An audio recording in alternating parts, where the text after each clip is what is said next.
brought to you by Madhav Bagh. Madhav बाग हृदय संगिनी या आरोग्य योजनेचा लाभ घेण्यासाठी आजच मिस्ड कॉल द्या 022-48-96-82-82.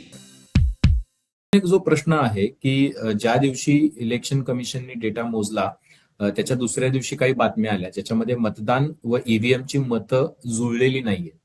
म्हणजे मतदान जे झाले आणि ईव्हीएम मध्ये तर त्यातली 95 मतदारसंघांमध्ये अशी तफावत आलेली आहे आणि 19 मतदारसंघामध्ये ईव्हीएम मध्ये जास्त मतं आढळली. म्हणजे तुम्ही जो काउंट दिलेला आहे इलेक्शन कमिशननं त्यापेक्षा 76 मतदारसंघांमध्ये ईव्हीएम मध्ये कमी मतं आढळली.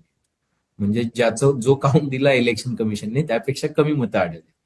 आणि बूथ पातळीवरील फॉर्म 20 जो आहे त्याची तपासणी असलेल्या मतदारसंघांची संख्या आणखी वाढू शकते. आता 193 मतदारसंघामध्ये हा फरक आलेला नाही, पण 95 मतदारसंघांमध्ये आला. आता हे पॉसिबल आहे का? कारण तुम्ही ज्या वेळेला डेटा देताय, समजा तिथला रिजनल ऑफिसर किंवा आरओ जो आहे किंवा प्रिसाइडिंग ऑफिसर आहे तो सांगतोय आज संध्याकाळी 5 वाजता की इतकी मतं पडली. तिथं ऑनलाईन पडलेली आहेत, त्यामुळे त्याच्या मोजण्यामध्ये काही गडबड असण्याची काही शक्यता नाहीये. दुसरी गोष्ट, ज्याला डेटा अपडेट होतो आहे तो रात्री 11:30 वाजता अपडेट झाला असं इलेक्शन कमिशन सांगतंय 11:55 ऍक्च्युअली. आणि त्यानंतर दुसऱ्या दिवशी पण त्यांनी डेटा अपडेट केला. आता हे सगळं केल्यानंतर सुद्धा अशी तफावत आढळत असेल तर ती कशी काय आढळू शकते किंवा ती तसं शक्य आहे का? सांगू का खरं म्हणजे? हो. एका जरी ईव्हीएम मध्ये एक जरी मत मॅच झालं नाही तर याचा अर्थ ही ईव्हीएम आधारित जी काय सिस्टीम केली आहे ती निर्दोष नाही. एका ईव्हीएम मध्ये एक मत, एवढाच पुरावा पुरेसा आहे. कारण सांगतो, तुम्ही ईव्हीएम हे इलेक्ट्रॉनिक मशीन आहे. तुम्ही ते बंद केलं की त्याच्यामध्ये नवी मतं पडू शकत नाहीत, त्याच्यात पडलेली मतं गायब होऊ शकत नाहीत. असं जर होत असेल तर ते ऑब्व्हियसली निर्दोष मशीन नाहीये असं म्हणावंच लागेल तुम्हाला. असं जर होत नसेल आणि तरीही मतं वाढत किंवा कमी होत असतील तर मग दुसरा पर्याय काय राहतो? म्हणजे मग ही ईव्हीएम वापरण्याची जी काय तुम्ही प्रक्रिया प्रणाली तयार केली आहे ती निर्दोष नाही. दुसरी गोष्ट, जोपर्यंत, आणि हे मिस्टर कुरेशींनी सांगितलेलं आहे इंटरव्ह्यू मध्ये, ते जोपर्यंत होते तेव्हा 2 तासाच्या आत मतांचा आकडा वर जात होता. आपण एकीकडे असं म्हणतो की भारत हे आमचं डिजिटाइज्ड नेशन झालेलं आहे. आपण असं म्हणतो की आमची connectivity next to the most developed countries आमची कनेक्टिव्हिटी आहे.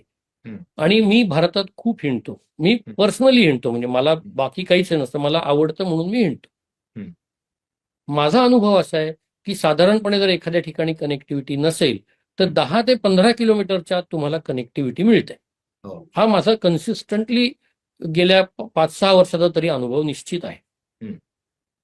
असं जर असेल तर 9 वाजता समजा शेवटचं मत पडलं गडचिरोली सारख्या ठिकाणी किंवा आणखीन कुठेतरी रिमोट एरिया घ्या, मला आठवलं म्हणून मी हे नाव घेतलं, आणखीन कुठलंही नाव घ्या जिथे कव्हरेज नाही, त्या ठिकाणी 9 वाजता शेवटचं मत पडलं. आता लोक तर काही पायी चालत येत नाहीत. तुम्ही कुठली तरी जीप असेल, गाडी असेल, काहीतरी असतं त्यांच्याकडे निर्वाचन आयोगाचं, ती घेऊन तुम्हाला रेंजमध्ये म्हणजे 10 किलोमीटर यायला किती वेळ लागेल? रस्ता वाईट आहे म्हणून 10 किलोमीटरच्या स्पीडने याला तरी 1 तास लागेल. मग 10 वाजता प्रत्येक ठिकाणचं फायनल मतांचा आकडा का अपलोड होत नाही? 3 दिवस, 4 दिवस, 5 दिवस, 10 दिवस, हे काय प्रकरण आहे? आणि हाच माझ्या मते ही सिस्टीम सदोष आहे, निर्दोष नाही याचा पुरावा.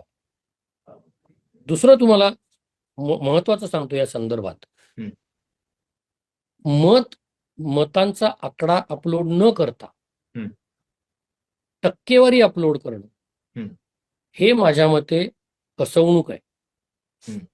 कारण सांगतो, 2 किंवा 3 आठवड्यापूर्वी वायरनी माझं एक आर्टिकल पब्लिश केलं ज्याच्यामध्ये मी हे म्हटलं होतं की डेटा सायन्सचा फंडामेंटल रूल असा आहे की acquire the data at its source in the format that it is available. म्हणजे काय?